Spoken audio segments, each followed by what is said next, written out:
Hello friends, welcome to Johnny Talks. तो आज की इस वीडियो में दोस्तों हम लेके आए हैं आपके लिए शानदार mock test HP secretary clerk exam के लिए। ये जो मॉक टेस्ट है ये तीसरा रहने वाला है और इससे पहले दोस्तों हम एचपी सेक्रेटरी क्लर्क एग्जाम के लिए 40 क्लासेस डिस्कस कर चुके हैं। अगर आपने वो क्लासेस नहीं देखी हैं तो आप हमारे चैनल की प्लेलिस्ट में जाकर देख सकते हैं और अपनी तैयारी को बूस्टअप कर सकते हैं। इसमें हम टॉप 100+ क्वेश्चन जो हैं वो डिस्कस करने वाले हैं, जो कि दोस्तों हिस्ट्री, पॉलिटी, जियोग्राफी, साइंस और जो करंट अफेयर है उसके क्वेश्चन इसमें रहने वाले हैं। अगर आपको इसकी पीडीएफ चाहिए दोस्तों तो आप हमारे टेलीग्राम चैनल को ज्वाइन कर सकते हैं, जिसका लिंक आपको डिस्क्रिप्शन में मिल जाएगा। तो चलिए शुरू करते हैं फर्स्ट क्वेश्चन से। फर्स्ट क्वेश्चन है, वैदिक कार्यों का प्रमुख भोजन क्या था? तो आपको बताना है जो वैदिक कार्य थे उनका प्रमुख भोजन क्या था। जो वैदिक कार्य थे दोस्तों उनका प्रमुख भोजन था दूध और इसके उत्पाद। तो ऑप्शन बी जो है वो सही हो जाएगा। और उनका जो प्रमुख कार्य था दोस्तों वो क्या था? वो था पशुपालन। तो दोस्तों इसमें हम ज़्यादा एक्सप्लेनेशन नहीं करेंगे क्योंकि आपके लिए मॉक टेस्ट है और इसमें 100 क्वेश्चन है, तो हम जल्दी इस वीडियो को डिस्कस करेंगे। नेक्स्ट क्वेश्चन है, हड़प्पा सभ्यता के किस स्थान से खगोलीय वेधशाला का प्रमाण मिला है? तो दोस्तों हड़प्पा सभ्यता के किस स्थान से खगोलीय वेधशाला का प्रमाण मिला है आपको बताना है। दोस्तों जो खगोलीय वेधशाला का प्रमाण मिला है वो कौन से स्थल से मिला है? वो मिला है धौलावीरा से। तो ऑप्शन डी सही हो जाएगा, धौलावीरा। ऑप्शन डी करेक्ट हो जाएगा। और धौलावीरा जो है दोस्तों ये सिंधु घाटी सभ्यता में जो भारत के स्थल है, यह पहली साइट है जिसे जो यूनेस्को है उसके विश्व हेरिटेज उसमें शामिल किया गया है। 2021 में विश्व विरासत सूची में शामिल किया गया है। नेक्स्ट क्वेश्चन है, गंधार का कला स्कूल किस वन से संबंधित था? दोस्तों जो गंधार का कला स्कूल था वो किससे संबंधित था? तो वो संबंधित था कुषाण से। तो ऑप्शन बी सही हो जाएगा, कुषाण इसका सही आंसर हो जाएगा। नेक्स्ट जो क्वेश्चन है दोस्तों वो है, किसने अंक को मगध में मिलाया? तो आपको बताना है किस शासक ने अंक को मगध में मिला लिया था। तो ये मिलाया गया था दोस्तों बिंदुसार के द्वारा। तो ऑप्शन इसका डी जो है वो सही हो जाएगा, बिंदुसार इसका राइट आंसर हो जाएगा। नेक्स्ट क्वेश्चन है, रूप दर्शक का कार्य क्या था? तो आपको बताना है जो रूप दर्शक था मौर्य काल में उसका क्या कार्य था। जो रूप दर्शक था दोस्तों मौर्य काल में उसका कार्य था ढले सिक्कों की जांच करना। तो ऑप्शन इसका ए सही हो जाएगा, ढले सिक्कों की जांच करना। नेक्स्ट क्वेश्चन है, ईस्ट इंडिया कंपनी के लिए किस वर्ष सीमा शुल्क माफ किया गया? दोस्तों कब माफ किया गया था ईस्ट इंडिया कंपनी के लिए सीमा शुल्क? तो ये 1717 में। ऑप्शन सी सही हो जाएगा। उसमें जो दोस्तों मुगल शासक था वो कौन था? वो था फर्रुखशियर। नेक्स्ट क्वेश्चन है, वैदिक काल में कर्मर किसे कहा जाता था? दोस्तों वैदिक काल में जो कर्मर है ये किसे कहा जाता था? ये कहा जाता था लोहार को। तो ऑप्शन ए सही हो जाएगा, लोहार। नेक्स्ट क्वेश्चन है, भारत का नेपोलियन किसे कहा जाता है? तो भारत का नेपोलियन किसे कहा जाता है? तो दोस्तों वो है गुप्त शासक समुद्रगुप्त। तो ऑप्शन इसका सी सही हो जाएगा, समुद्रगुप्त को दोस्तों भारत का नेपोलियन कहा जाता है। और दोस्तों इसमें मैंने आपको बताया टॉप 100+ क्वेश्चन जो है डिस्कस करेंगे, तो आप कमेंट करके जरूर बताना कि आपका इसमें कितना स्कोर रहा। नेक्स्ट क्वेश्चन है, भारत में प्रथम पूरा प्रशांतकालीन स्थान जो है वो कौन सा खोजा गया है, यानी कि कौन से राज्य में खोजा गया था? दोस्तों ये खोजा गया था कर्नाटक में। तो ऑप्शन इसका डी सही हो जाएगा, कर्नाटक। नेक्स्ट क्वेश्चन है, मौर्य काल में खजाने का प्रथम अधिकारी कौन था? तो मौर्य काल में जो खजाने का प्रथम अधिकारी होता था दोस्तों वो होता था शनिदत्ता। तो ऑप्शन इसका बी करेक्ट हो जाएगा, शनिदत्ता जो था मौर्य काल में खजाने का प्रथम अधिकारी हुआ करता था। नेक्स्ट है, इनमें से किस अभिलेख में भारतवर्ष नाम का जिक्र मिलता है? तो कौन से अभिलेख में भारतवर्ष नाम का जिक्र मिलता है? तो वो जो अभिलेख है दोस्तों वो है हाथी गुम्बा का अभिलेख। ऑप्शन डी सही हो जाएगा। और ये जो अभिलेख है दोस्तों ये तिथि रहित अभिलेख है। नेक्स्ट क्वेश्चन है, निम्नलिखित वैदिक ग्रंथों में किसमें पहली बार पुनर्जन्म के सिद्धांत का एक व्यवस्थित व्याख्यान दिया गया है? तो दोस्तों पुनर्जन्म के सिद्धांत का जो व्यवस्थित व्याख्यान दिया गया है वो कहाँ है? तो वो दिया गया है दोस्तों छंदोग्य उपनिषद में। ऑप्शन ए सही हो जाएगा, छंदोग्य उपनिषद। कितनी संख्या है इनकी दोस्तों? इनकी है 108 और जो 13 है उनको ही दोस्तों मेन माना जाता है। नेक्स्ट है, इल्बर्ट बिल के मुख्य विरोधी कौन थे? तो इल्बर्ट जो बिल था दोस्तों ये कौन सा वायसराय था उसके समय पेश किया गया था? उसमें थे लॉर्ड रिपन। और दोस्तों इसके जो मुख्य विरोधी थे वो थे बंगाल के चाय और नील बगानों के जो ब्रिटिश मालिक थे। तो ऑप्शन इसका सी सही हो जाएगा। नेक्स्ट क्वेश्चन है, भारत में राष्ट्रवाद का पिता किसे माना जाता है? किसे माना जाता है राष्ट्रवाद का पिता? तो ये माना जाता है राजा राममोहन रॉय को। ऑप्शन ए करेक्ट हो जाएगा, राजा राममोहन रॉय। नेक्स्ट क्वेश्चन है, अयोध्या के मंदिर किस नदी के किनारे हैं? दोस्तों अयोध्या जो है वो किस नदी के किनारे है आपको पता होगा। तो ये है सरयू नदी के किनारे। ऑप्शन बी करेक्ट हो जाएगा, सरयू नदी। तो दोस्तों जो एचपी सेक्रेटरी क्लर्क का एग्जाम है इसमें जो हिस्ट्री है उसमें कम से कम 25 से क्वेश्चन आएंगे, 25 प्लस क्वेश्चन जो है आने की उम्मीद है, क्योंकि हिस्ट्री से दोस्तों काफ़ी ज़्यादा क्वेश्चन जो है देखने को मिलते हैं। तो इसलिए मैंने इस वीडियो में 30 प्लस जो हिस्ट्री के क्वेश्चन हैं वो रखे हुए हैं। नेक्स्ट क्वेश्चन है, अशोक का 13वां शिलालेख जो सबसे लंबा है किसकी जानकारी देता है? तो दोस्तों जो 13वां शिलालेख है वो किसके बारे में जानकारी देता है? तो ये देता है दोस्तों कलिंग युद्ध के बारे में। तो ऑप्शन बी सही हो जाएगा, कलिंग युद्ध। नेक्स्ट क्वेश्चन है, कौन सा वेद कर्मकांडों पर आधारित है? तो कौन सा वेद जो है दोस्तों वो कर्मकांडों पर आधारित है? ये है यजुर्वेद। ऑप्शन बी सही हो जाएगा। और दोस्तों जो यजुर्वेद है ये गद्य और पद्य दोनों में लिखा गया है। नेक्स्ट क्वेश्चन है, बीजगणित का आविष्कार किसने किया? तो बीजगणित का आविष्कार किसके द्वारा किया गया था? तो ये किया गया था आर्यभट्ट के द्वारा। ऑप्शन ए सही हो जाएगा, आर्यभट्ट। नेक्स्ट, ब्रह्मवेद किस वेद का दूसरा नाम है? तो दोस्तों जो ब्रह्मवेद है ये किस वेद का दूसरा नाम है? तो ये है अथर्ववेद का। ऑप्शन डी सही हो जाएगा। और इस वेद की रचना दोस्तों अथर्वा ऋषि के द्वारा करी गई थी और यह सबसे बाद का वेद है जिसमें अंधविश्वासों, जादू टोने और अंधविश्वासों का वर्णन है। नेक्स्ट है, पाटलिपुत्र नगर की स्थापना किसने करी थी? तो किसके द्वारा करी गई थी पाटलिपुत्र की स्थापना दोस्तों? तो यह करी गई थी उदयन के द्वारा। ऑप्शन डी सही हो जाएगा, उदयन के द्वारा। नेक्स्ट है, निम्नलिखित में से कौन सा 1539 और 1545 के बीच शेरशाह के जीवन और शासन का लेखा जोखा है? दोस्तों जो तारीख है शेरशाही है। ऑप्शन ए बी इसका सही हो जाएगा। जो तारीख है शेरशाही है इसमें जो शेरशाह सूरी है उसके जीवन और शासन का लेखा जोखा है और इसकी रचना जो करी गई थी वो करी गई थी दोस्तों अब्बास खान शेरवानी के द्वारा। नेक्स्ट क्वेश्चन है, अलाउद्दीन के निम्नलिखित में से किस सेनापति ने दक्षिण भारत में खिलजी वंश के आक्रमणों का नेतृत्व किया? तो कौन था दोस्तों प्रसिद्ध सेनापति दक्षिण भारत की विजय में अलाउद्दीन खिलजी का? तो वो था दोस्तों मलिक काफूर। ऑप्शन बी सही हो जाएगा, मलिक काफूरी।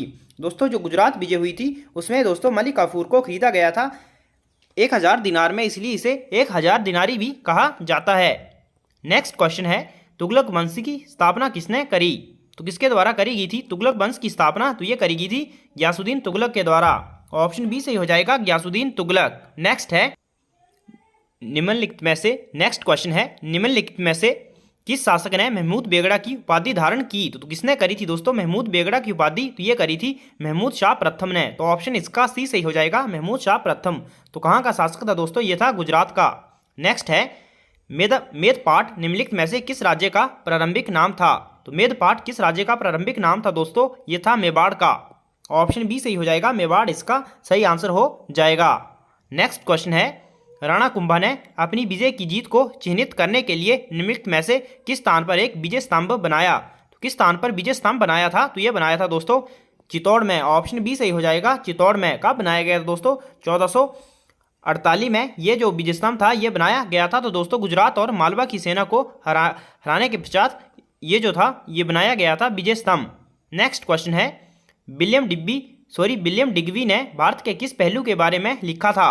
तो किसके बारे में लिखा था, किस पहलू के बारे में? तो दोस्तों ये लिखा था भारत में जो अकाल पड़ा था उसके बारे में। तो ऑप्शन सी सही हो जाएगा, भारत में अकाल।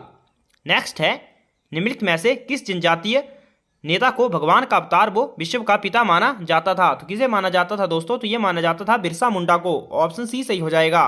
तो बिरसा जो मुंडा जनजाति है दोस्तों उसके प्रसिद्ध जो एक नेता थे, कहाँ और वर्तमान में दोस्तों ये झारखंड और बिहार के क्षेत्र के अंतर्गत भू क्षेत्र आता था। नेक्स्ट है, भारत में सहायक गठबंधन किसने शुरू किया? तो सहायक संधि जो थी दोस्तों किसके द्वारा शुरू करी गई थी? तो ये करी गई थी लॉर्ड वेलेस्ली के द्वारा। ऑप्शन बी सही हो जाएगा, लॉर्ड वेलेस्ली। नेक्स्ट है, वर्नाक्यूलर प्रेस एक्ट किसके द्वारा शुरू किया गया था? तो दोस्तों वर्नाक्यूलर जो प्रेस एक्ट था किसके द्वारा शुरू किया गया था? तो ये शुरू किया गया था लॉर्ड लिटन के द्वारा। ऑप्शन सी सही हो जाएगा, लॉर्ड लिटन के द्वारा 1878 में दोस्तों इसको शुरू किया गया था। इसमें दोस्तों जो भारतीय समाचार वगैरह पत्र थे उन पर प्रतिबंध लगा दिया गया था। नेक्स्ट है, भारत के राष्ट्रगान का शीर्षक क्या था? तो क्या शीर्षक था भारत के राष्ट्रगान का? तो यह था भारत भाग्य विधाता। ऑप्शन सी सही हो जाएगा, भारत भाग्य विधाता। किसके द्वारा इसकी रचना करी गई है दोस्तों? तो ये है रविंद्रनाथ टैगोर। नेक्स्ट है, संगाई त्यौहार किस प्रदेश में मनाया जाता है? आपको बताना है। तो संगाई त्यौहार जो है कहाँ मनाया जाता है? ये मनाया जाता है मणिपुर में। ऑप्शन बी करेक्ट हो जाएगा, मणिपुर। नेक्स्ट है, महाराजा रणजीत सिंह पंजाब के निम्नलिखित में से किस मिसल से संबंधित थे? तो दोस्तों जब गुरु गोविंद सिंह की मृत्यु हुई थी उसके पश्चात जो सिख जो थे दोस्तों वो विभिन्न मिसलों में बंट गए थे, लगभग 12 मिसलों में। तो जो महाराजा रणजीत सिंह थे ये कौन सी मिसल से संबंधित थे? तो ये थे सुरचकिया मिसल। ऑप्शन डी सही हो जाएगा, सुरचकिया मिसल। नेक्स्ट है, निम्नलिखित में से कौन भारत में पहला पुर्तगाली वायसराय था? तो सबसे पहले जो यूरोपीय भारत में आए थे वो थे पुर्तगाली। तो पुर्तगाली कौन पुर्तगाली आया था? वास्को डी गामा आया था। लेकिन भारत में जो पुर्तगालियों का पहला वायसराय था वो था दोस्तों Francisco de Almeida. Option C जो है वो सही हो जाएगा। और अल्बुकर्क जो है तो दोस्तों ये दूसरा वायसराय था, इसे ही भारत में पुर्तगाली शक्ति का वास्तविक संस्थापक जो है वो माना जाता है। नेक्स्ट है, कैप्टन हॉकिंस के उस जहाज का क्या नाम है जिससे वे सूरत आया था? तो उस जहाज का नाम है दोस्तों हेक्टर। ऑप्शन बी सही हो जाएगा, हेक्टर। और जो रेड ड्रैगन था दोस्तों ये प्रथम अंग्रेजी जहाज था जो भारत आया था। नेक्स्ट है, न्यू इंडिया व कॉमनवेल्थ नामक समाचार पत्र किसके द्वारा शुरू किए गए थे? तो किसके द्वारा ये शुरू किए गए थे? एनी बेसेंट के द्वारा। ऑप्शन सी सही हो जाएगा, एनी बेसेंट। नेक्स्ट है, मानचित्र पर समान वर्षा वाले स्थानों को जोड़ने वाली रेखा को क्या कहा जाता है? तो जो समान वर्षा वाले स्थान को जोड़ने वाली जो रेखा है दोस्तों उन्हें कहा जाता है आइसोहाइट। ऑप्शन बी करेक्ट हो जाएगा, आइसोहाइट। नेक्स्ट है, माउंट मैककिनले किस महाद्वीप का सबसे ऊंचा पर्वत है? तो किस महाद्वीप का सबसे ऊंचा पर्वत है माउंट मैककिनले? तो यह है उत्तर अमेरिका। ऑप्शन ए सही हो जाएगा, उत्तर अमेरिका। नेक्स्ट है, सिरोही पॉइंट किस स्थान पर स्थित है? तो किस स्थान पर स्थित है दोस्तों? ये स्थित है अंटार्कटिका में। ऑप्शन डी सही हो जाएगा, अंटार्कटिका। तो भारत के जो गिरिराज सिरोही हैं उनके नाम पर इनका नाम स्थित है, सिरोही पॉइंट। नेक्स्ट है, एस्बेस्टस का सबसे बड़ा उत्पादक देश कौन सा है? तो सबसे बड़ा उत्पादक देश जो है एस्बेस्टस का वो कौन है? वो है दोस्तों रसिया। ऑप्शन बी सही हो जाएगा, रूस। नेक्स्ट क्वेश्चन है, निम्नलिखित में से किसका वेग सर्वाधिक होता है? तो सर्वाधिक वेग जो होता है वो होता है दोस्तों टॉर्नेडो का। तो ऑप्शन बी सही हो जाएगा, टॉर्नेडो जो है दोस्तों ये जो साइक्लोन है इसका सबसे ज़्यादा वेग होता है। नेक्स्ट है, ओब नदी किस क्षेत्र में प्रवाहित होती है? तो ओब नदी जो है दोस्तों कहाँ प्रवाहित होती है? ये प्रवाहित होती है एशिया और रूस में। ऑप्शन सी सही हो जाएगा दोस्तों, एशिया और रूस में ये प्रवाहित होती है। इनकी रूस की है, रूस में और एशिया महाद्वीप के अंतर्गत आती है।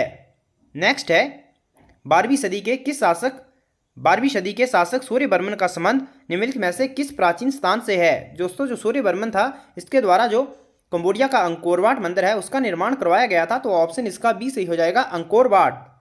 नेक्स्ट क्वेश्चन है, निम्नलिखित में से उत्तर प्रदेश का कौन सा शहर लकड़ी की निकासी के लिए प्रसिद्ध है? तो कौन सा शहर लकड़ी की निकासी के लिए प्रसिद्ध है? यह है सहारनपुर। ऑप्शन बी सही हो जाएगा, सहारनपुर।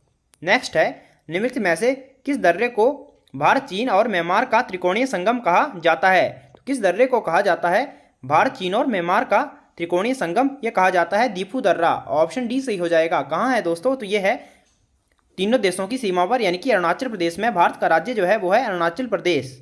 नेक्स्ट है, दक्षिण तलपट्टी द्वीप नामक क्षेत्र को लेकर किन दो देशों के बीच विवाद है? दक्षिण जो तलपट्टी द्वीप है इसमें भारत और बांग्लादेश को लेकर विवाद है। तो ऑप्शन बी सही हो जाएगा, भारत और बांग्लादेश के बीच विवाद है दक्षिण तलपट्टी द्वीप को लेकर। नेक्स्ट है, निम्नलिखित में से किस घाट की औसत चौड़ाई ज़्यादा है? तो किसकी औसत चौड़ाई जो है दोस्तों वो ज़्यादा है? तो इसमें ऑप्शन ए जो है वो सही हो जाएगा, पश्चिमी घाट। नेक्स्ट है, अरुणाचल प्रदेश के नामचिक नामफुक क्षेत्र किसके लिए प्रसिद्ध हैं? तो किसके लिए प्रसिद्ध हैं नामचिक और नामफुक क्षेत्र? ये हैं दोस्तों कोयला के लिए। ऑप्शन ए सही हो जाएगा, कोयला। नेक्स्ट है, झारखंड, पश्चिम बंगाल, उड़ीसा व छत्तीसगढ़ में स्वर्ण रेखा नदी किस राज्य से होकर नहीं गुजरती है? तो आपको बताना है दोस्तों जो स्वर्ण रेखा नदी है वो कौन से राज्य में नहीं गुजरती है? तो ऑप्शन इसका दोस्तों पश्चिम बंगाल आपको बताना है कौन से राज्य से होकर नहीं गुजरती है। तो ऑप्शन इसका डी सही हो जाएगा, उपरोक्त सभी इसका सही आंसर है। नेक्स्ट है, क्षेत्रफल के आधार पर भारत का सबसे बड़ा भौगोलिक हिस्सा कौन सा है? तो कौन सा सबसे बड़ा, यानी कि यहाँ पर पूछा है क्षेत्रफल के आधार पर सबसे बड़ा भौगोलिक हिस्सा भारत का कौन सा है? तो वो है दोस्तों दक्कन का पठार। ऑप्शन सी सही हो जाएगा, दक्कन का पठार। ये भारत के दोस्तों लगभग 8 राज्यों में फैला हुआ है। नेक्स्ट है, भारत का पहला बहुउद्देशीय नदी घाटी प्रोजेक्ट कब लॉन्च हुआ? तो कब लॉन्च हुआ था? 1948 में। ऑप्शन ए सही हो जाएगा। जो दामोदर घाटी परियोजना थी दोस्तों वो 1948 में स्वतंत्र भारत की पहली बहुउद्देशीय नदी घाटी परियोजना थी। नेक्स्ट क्वेश्चन है, जाखम बांध किस राज्य में स्थित है? तो किस राज्य में है ये है राजस्थान। ऑप्शन सी सही हो जाएगा, राजस्थान। नेक्स्ट है, परमाणु क्रमांक 20 वाले परमाणु का इलेक्ट्रॉनिक विन्यास क्या होगा? तो आप सभी को पता होगा जो 20 जो एटॉमिक नंबर है किसका है, तो ये है दोस्तों कैल्शियम का। तो इसका जो इलेक्ट्रॉनिक विन्यास है वो है 2882। ऑप्शन सी इसका करेक्ट हो जाएगा, ऑप्शन सी। नेक्स्ट है, परमाणु का संगठन करने वाले 3 मौलिक कण कौन कौन से हैं? तो कौन कौन से हैं दोस्तों? ये हैं इलेक्ट्रॉन, प्रोटॉन और न्यूट्रॉन। तो ऑप्शन इसका जो सही हो जाएगा दोस्तों वो हो जाएगा ऑप्शन सी, प्रोटॉन, इलेक्ट्रॉन और न्यूट्रॉन। नेक्स्ट है, निम्नलिखित में से कौन सी चीज़ मुख्यतः एलपीजी में विद्यमान होती है? तो कौन सी होती है दोस्तों एलपीजी में विद्यमान? तो वो होती है ब्यूटेन। ऑप्शन डी सही हो जाएगा, ब्यूटेन। नेक्स्ट है, निम्नलिखित में से वह एक तत्व कौन सा है जिसके वाणिज्यिक उर्वरकों में पाए जाने की संभावना सबसे कम होती है? इन ऑप्शन में से जो वाणिज्यिक उर्वरक होते हैं उसमें सबसे कम पाई जाने की संभावना होती है सिलिकॉन की। ऑप्शन डी सही हो जाएगा, सिलिकॉन। नेक्स्ट है, वह कौन सी धातु है आपको बताना है जिसका ऑक्साइड परत बनने के कारण संक्षारण नहीं होता है? तो यह धातु है दोस्तों एल्यूमिनियम। ऑप्शन सी सही हो जाएगा, एल्यूमिनियम। नेक्स्ट है, पीतल किससे बनता है? तो पीतल किससे मिलकर बना होता है? तो यह बना होता है तांबा और जिंक। ऑप्शन सी सही हो जाएगा। पीतल इसका जो बनी होती है, पीतल जो किसकी मिश्र धातु है? तो यह है तांबे और जिंक की। और तांबे और टिन से मिलकर क्या बनता है दोस्तों? तो वो क्या बनता है ये आप कमेंट करके बताएं। नेक्स्ट है, धातुओं में पृष्ठ व एक उपयुक्त तरंगदैर्घ्य का प्रकाश पड़ने पर इलेक्ट्रॉनों के उत्प्रेक्षण की परिघटना को क्या कहते हैं? इसे कहा जाता है प्रकाश वैद्युत प्रभाव। ऑप्शन सी सही हो जाएगा, प्रकाश वैद्युत प्रभाव। नेक्स्ट क्वेश्चन है, 18 कैरेट सोने में शुद्ध स्वर्ण का अनुपात होता है? तो आप सभी को पता है दोस्तों जो शुद्ध सोना होता है वो 24 कैरेट का होता है। तो 18 कैरेट सोने में शुद्ध स्वर्ण का अनुपात होता है 75%। ऑप्शन सी सही हो जाएगा, 75%। नेक्स्ट है, स्वर्ण निम्नलिखित में से किस पदार्थ में घुल जाता है? तो जो सोना होता है वो किस में घुल जाता है? तो ये घुल जाता है दोस्तों एक्वा रिजिया। ऑप्शन सी सही हो जाएगा, एक्वा रिजिया। नेक्स्ट है, निम्नलिखित में से धातुओं में सर्वाधिक हीन चालक कौन सा है? तो इन ऑप्शन में से आपको बताना है सबसे लोएस्ट कंडक्टिविटी कौन है या फिर कौन विद्युत का कुचालक है? तो ऑप्शन इसका बी सही हो जाएगा, सीसा। नेक्स्ट है, हीमोग्लोबिन और साइटोक्रोम डैश डैश के घटक हैं। तो किसके घटक, इनका जो घटक है आपको बताना है क्या है? तो इनका घटक है दोस्तों आयरन। ऑप्शन सी सही हो जाएगा, आयरन। नेक्स्ट है, अल्फा कैरोटीन एक प्रोटीन है जो उपस्थित रहता है। तो जो हमारी स्किन है दोस्तों त्वचा है उसमें अल्फा कैरोटीन नाम का एक प्रोटीन पाया जाता है। ऑप्शन ए सही हो जाएगा, चर्म में। नेक्स्ट है, ट्रिप्सिन बदलता है। तो किसमें बदलता है दोस्तों? ट्रिप्सिन जो है वो प्रोटीन्स को पेप्टोन्स में बदलता है। ऑप्शन ए सही हो जाएगा, प्रोटीन को पेप्टोन्स में। नेक्स्ट है, 5 जगत वर्गीकरण यानी कि 5 किंगडम क्लासिफिकेशन किसने दिया था? तो किसने दिया था दोस्तों? ये दिया था भेटकर के द्वारा। यहाँ पर थोड़ा मिस्टेक हो गया है, भेटकर के द्वारा दिया गया था दोस्तों 5 किंगडम क्लासिफिकेशन। नेक्स्ट है, प्रकाश का वेग सबसे पहले किसने मापा था? तो किसके द्वारा प्रकाश का वेग सबसे पहले मापा गया? तो ये मापा गया था रोमर के द्वारा। ऑप्शन सी सही हो जाएगा, रोमर। नेक्स्ट है, वायुमंडल की ऊपरी परत द्वारा किस प्रकार के विकिरणों का अवशोषण किया जाता है? तो आप सभी को पता है दोस्तों जो ओजोन परत है वो परावैंगनी विकिरणों को अवशोषित कर लेती है। ऑप्शन डी सही हो जाएगा, परावैंगनी। नेक्स्ट है, समुद्र में डूबी वस्तु का पता लगाने के लिए किस यंत्र का प्रयोग किया जाता है? तो किस यंत्र का प्रयोग किया जाता है? यह किया जाता है सोनार का। ऑप्शन ए सही हो जाएगा, सोनार। सोनार की फुल फॉर्म होती है sound navigation and ranging. Next जो क्वेश्चन है दोस्तों, जल प्रवाह को मापने की यूनिट क्या है? दोस्तों जल प्रवाह को मापने की जो यूनिट है वो है क्यूसेक। ऑप्शन इसका डी सही हो जाएगा, क्यूसेक। नेक्स्ट है, यूरेनियम विखंडन की सतत प्रक्रिया को जारी रखने में किस कण की जरूरत होती है?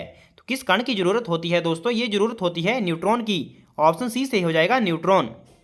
नेक्स्ट है, सुप्रीम कोर्ट के मुख्य न्यायाधीश के रूप में कार्य करने के लिए व्यक्ति को उच्च न्यायालय में कम से कम कितने वर्ष तक कार्य करना चाहिए? तो ऑप्शन इसका ए सही हो जाएगा, मिनिमम 10 वर्ष। नेक्स्ट है, कि संविधान संशोधन के अनुसार भारत के लोगों को मताधिकार के लिए न्यूनतम आयु 21 से 18 वर्ष कर दी गई। तो आपको बताना है कि संविधान संशोधन के अनुसार जो मताधिकार है उसके लिए जो न्यूनतम आयु है दोस्तों, इसका जो सही आंसर हो जाएगा दोस्तों, जो मतदान है उसकी जो आयु थी 21 वर्ष से 18 वर्ष से कब करी गई थी? तो ये करी गई थी दोस्तों जो 61 जो संविधान संशोधन हुआ था। तो ऑप्शन सी से हो जाएगा, 61वां संविधान संशोधन कब हुआ था? 1989 में हुआ था दोस्तों यह 61वां संविधान संशोधन। नेक्स्ट है, लोकसभा का सदस्य बनने के लिए न्यूनतम आयु कितनी होनी चाहिए? तो कितनी न्यूनतम आयु होनी चाहिए दोस्तों? यह है लोकसभा का सदस्य बनने के लिए। तो लोकसभा सदस्य इसका ऑप्शन जो है दोस्तों वो हो जाएगा सी 25 ईयर। नेक्स्ट है भारतीय संविधान के अनुसार किसी राज्य की विधानसभा में अधिकतम सदस्य कितने हो सकते हैं? तो कितने हो सकते हैं अधिकतम? तो दोस्तों यह संख्या है 500। ऑप्शन ए सही हो जाएगा 500। नेक्स्ट है 26 जनवरी 1957 किसके लिए जाना जाता है? तो किस लिए जाना जाता है दोस्तों? तो इस दिन दोस्तों जम्मू कश्मीर है उसका संविधान जो था वो लागू किया गया था। तो ऑप्शन डी सही हो जाएगा, जम्मू कश्मीर का संविधान अस्तित्व में आया था। नेक्स्ट है जब मंडल आयोग बनाया गया था तो उसमें प्रधानमंत्री कौन थे? तो उसमें प्रधानमंत्री थे दोस्तों मोरारजी देसाई। ऑप्शन ए सही हो जाएगा, मोरारजी देसाई। नेक्स्ट है निम्नलिखित में से किस केस में सुप्रीम कोर्ट ने संविधान की आधारभूत व्याख्या प्रतिपादित की थी? तो किस केस में करी थी दोस्तों? ये केस था केशवानंद भारती केस। तो ऑप्शन सी सही हो जाएगा, 1973 के अराउंड। नेक्स्ट है निम्नलिखित में से कौन केंद्र सरकार की अध्यक्षता करता है? तो केंद्र सरकार की अध्यक्षता कौन करता है दोस्तों? प्रधानमंत्री। ऑप्शन ए सही हो जाएगा, प्रधानमंत्री। नेक्स्ट है लोकसभा में नागालैंड, मिजोरम, मेघालय, अरुणाचल प्रदेश की अनुसूचित जनजातियों को लोकसभा सीटों में आरक्षण किस संविधान संशोधन के तहत दिया गया? तो किस संविधान संशोधन के तहत दिया गया था दोस्तों? ये दिया गया था 57वें संविधान संशोधन। ऑप्शन सी सही हो जाएगा, जो 57 जो संविधान संशोधन था उसके तहत दोस्तों लोकसभा में नागालैंड, मिजोरम, मेघालय, अरुणाचल प्रदेश की जो अनुसूचित जनजातियां हैं उनको लोकसभा सीटों में आरक्षण दिया गया था। नेक्स्ट है जेबीपी समिति 1948 और 1949 में किस उद्देश्य के लिए बनाई गई थी? किस उद्देश्य के लिए बनाई गई थी दोस्तों? ये बनाई गई थी जब जो भाषा के आधार पर नए राज्यों की स्थापना हो रही थी तो उस समय। तो ऑप्शन बी सही हो जाएगा। नेक्स्ट जो है दोस्तों, तो इसमें बात करें दोस्तों ये जो जेबीपी समिति थी तो इसमें जो किनके नाम हैं? तो दोस्तों ये जे से जवाहरलाल नेहरू, बी से वल्लभ भाई पटेल और पी से दोस्तों मेरे ख्याल से पटाभी जो सीतारमैया थे जो व्यक्ति थे इनके नाम थे दोस्तों इस समिति में। ये तीन व्यक्तियों की यह समिति थी। नेक्स्ट है यहाँ से करंट अफेयर के क्वेश्चन जो है शुरू होते हैं। नेपाल ने हाल ही में पहली बार किस देश को सीमेंट का निर्यात शुरू किया? तो किस देश को सीमेंट का निर्यात शुरू किया दोस्तों नेपाल ने? तो यह किया है भारत को। ऑप्शन बी इसका सही हो जाएगा, भारत। नेक्स्ट है 13 एक्सप्रेस वे वाला देश का पहला राज्य कौन बन गया है? कौन बन गया है 13 एक्सप्रेस वे वाला भारत का पहला राज्य? ये बन गया है उत्तर प्रदेश। ऑप्शन बी सही हो जाएगा, उत्तर प्रदेश। नेक्स्ट है विश्व स्वास्थ्य संगठन के अनुसार किस देश में मारबर्ग वायरस रोग के 2 संदिग्ध मामले सामने आए हैं? तो कौन से अफ्रीकी देश में दोस्तों? यह है घाना। ऑप्शन ए सही हो जाएगा, घाना। नेक्स्ट है भारत के अर्जुन बाबूता ने अंतर्राष्ट्रीय निशानेबाजी खेल महासंघ विश्व कप चरण में कौन सा पदक जीता है? तो जीता है स्वर्ण पदक। ऑप्शन ए सही हो जाएगा, स्वर्ण पदक जीता है अर्जुन बाबूता ने। नेक्स्ट है भारत की पल्लवी सिंह ने देश के किस ये ओसू शहर में आयोजित फाइनल में मिसेज यूनिवर्स डिवाइन का खिताब जीता है? तो दोस्तों कौन से देश का शहर है एओसू? तो ये है दक्षिण कोरिया। ऑप्शन बी सही हो जाएगा, दक्षिण कोरिया। नेक्स्ट है किस राज्य की स्वास्थ्य मंत्री बीना जॉर्ज ने हाल ही में त्रिशूर जिले के अथिरापिल्ली में जंगली सूअर के कई शव मिलने के बाद एंथ्रेक्स फैलने की पुष्टि की? दोस्तों जो स्वास्थ्य मंत्री है बीना जॉर्ज तो ये कहाँ की हैं? ये हैं केरल की। ऑप्शन ए सही हो जाएगा, केरल। नेक्स्ट है नाटो के 30 सहयोगियों ने स्वीडन और किस देश के लिए परिग्रहण प्रोटोकॉल पर हस्ताक्षर किए? ये किए दोस्तों नाटो के 30 सहयोगियों ने स्वीडन और फिनलैंड के साथ। ऑप्शन सी से हो जाएगा, फिनलैंड। नेक्स्ट है हाल ही में किसने डिजिटल इंडिया सप्ताह 2022 का उद्घाटन किया? तो किसने किया दोस्तों? प्रधानमंत्री नरेंद्र मोदी। ऑप्शन सी सही हो जाएगा, जुलाई में दोस्तों 4 जुलाई से मे बी 7 या फिर 8 जुलाई तक दोस्तों डिजिटल इंडिया सप्ताह जो है वो घोषित किया। नेक्स्ट है हाल ही में किस राज्य सरकार ने राज्य की महिलाओं के लिए नारी को नमन योजना शुरू की? नारी को नमन योजना जो है शुरू करी गई हिमाचल प्रदेश सरकार के द्वारा। ऑप्शन ए सही हो जाएगा, हिमाचल प्रदेश। नेक्स्ट है निम्न में से किसने मिस इंडिया वर्ल्ड 2022 का खिताब अपने नाम कर लिया है? तो किसने किया मिस इंडिया वर्ल्ड 2022 का खिताब दोस्तों? ये किया सिनी शेट्टी ने। ऑप्शन डी सही हो जाएगा, कर्नाटक की हैं सिनी शेट्टी। नेक्स्ट है हाल ही में महाराष्ट्र के विधानसभा अध्यक्ष निम्न में से किसे नियुक्त किया गया? तो किसे नियुक्त किया गया महाराष्ट्र के विधानसभा अध्यक्ष के रूप में? ये किया गया राहुल नार्वेकर को। ऑप्शन सी से हो जाएगा, राहुल नार्वेकर। नेक्स्ट है बर्ड गोल्ड काउंसिल की रिपोर्ट के मुताबिक वैश्विक स्वर्ण पुनर्चक्रण में भारत निम्न में से कौन से स्थान पर रहा है? दोस्तों कौन से स्थान पर रहा? चौथे स्थान पर। ऑप्शन सी करेक्ट हो जाएगा।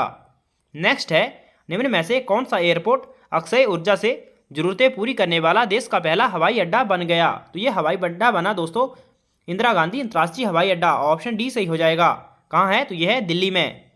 नेक्स्ट है, हाल ही में किस देश ने नूरी रॉकेट का सफलतापूर्वक प्रक्षेपण किया? तो नूरी रॉकेट का सफलतापूर्वक प्रक्षेपण किसके द्वारा किया गया? दक्षिण कोरिया के द्वारा, ऑप्शन सी सही हो जाएगा, दक्षिण कोरिया। नेक्स्ट है, निम्न में से किस देश में G7 सम्मेलन 2022 का आयोजन किया जाएगा? तो दोस्तों G7 समिट 2022 का आयोजन किया जाएगा जर्मनी, ऑप्शन बी सही हो जाएगा, जर्मनी में। नेक्स्ट है, हाल ही में इजराइल और किस राज्य सरकार ने क्षमता निर्माण एवं एकीकृत जल संसाधन प्रबंधन में एक संयुक्त घोषणा पर हस्ताक्षर किए? तो किस इजराइल ने और हरियाणा राज्य की सरकार ने, ऑप्शन ए सही हो जाएगा, हरियाणा। नेक्स्ट है, किस भारतीय प्रौद्योगिकी संस्थान ने सेप्टिक टैंक को साफ करने के लिए एक रोबोट विकसित किया? तो यह किया IIT मद्रास, ऑप्शन डी सही हो जाएगा, IIT मद्रास। नेक्स्ट है, किस देश ने सबसे बड़ा और सबसे आधुनिक विमान वाहक पोत फुजियान जो है वो लॉन्च किया है? तो दोस्तों किसके द्वारा किया गया फुजियान लॉन्च? तो ये किया गया चीन के द्वारा, ऑप्शन डी सही हो जाएगा, चीन। भारत ने भी किया है दोस्तों INS विक्रांत।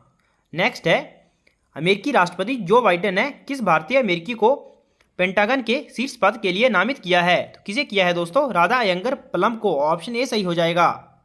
नेक्स्ट और अंतिम प्रश्न है इस वीडियो का, GST काउंसिल की 47वीं बैठक का आयोजन निम्न में से किस शहर में किया जाएगा?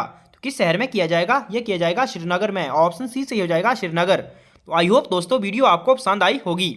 तो आप कमेंट करके जरूर बताएं आपके कितने प्रश्न इसमें सही हुए, आपने कितना स्कोर किया इस मॉक टेस्ट में। तो thanks for watching, God bless you all.